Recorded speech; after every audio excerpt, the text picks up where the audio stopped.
Hello and welcome back to another episode of Teaching Partner. Today's video is about the importance of constructive feedbacks for students. As educators, we know that feedback is critical to the learning process, and it is important to understand the different types of feedback, how to provide it constructively, and how it can impact student success. When teachers point out mistakes and give feedback to students, the students may be initially frustrated or discouraged. But when feedback is given in a constructive and supportive manner with a focus on opportunities for improvement, students are most likely to preserve and work to address the mistakes. If you allow me to disclose my successful strategy in this matter, which we may use or modify based on your situation, I display in my classroom that mistakes are expected, respected, and inspected in my class, and I always follow this strategy. Let's discuss the different types of feedback. Majorly, there are two types of feedbacks: negative feedback and positive feedback.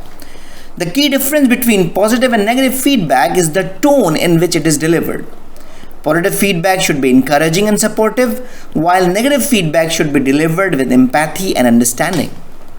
Let's see some examples to understand the difference. This is the example of positive feedback. It's impressive that you submitted your assignment on time. You did an excellent job. This is the example of negative feedback.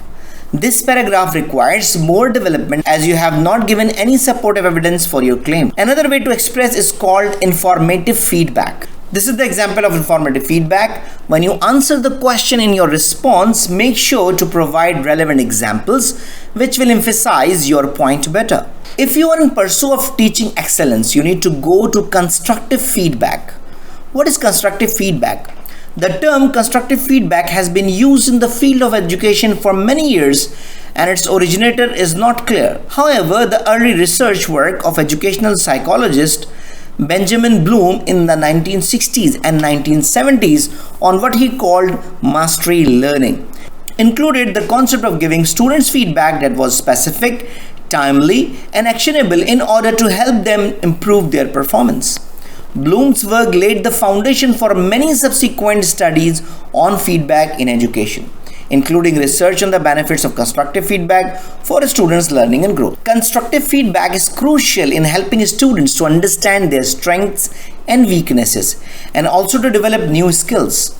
When provided with constructive feedback, students can use it to identify their areas for improvement and work on enhancing their strength to achieve better results. By providing a safe environment for students to accept and grow from constructive criticism, it encourages them to take a risk, ask questions, and take ownership of their learning. Let's talk about the main feature of constructive feedback. These are the main features of constructive feedback. Number one, you need to be very specific. Provide feedback that is specific to your task or behavior being evaluated rather than general or unclear feedback. Number two, you need to focus on the task or the behavior, not the person. So while writing in feedback, you have to ensure that feedback is directed at the task or behavior, not the person. This is to avoid negative feeling or defensiveness. Number three, balancing positive and negative feedback. Provide feedback to enforce the student is doing well and constructive criticism to identify areas of improvement. Number four, giving actionable feedback. Provide feedback that is specific, clear, and actionable so that the students can apply it and improve their performance. Number five, timeliness.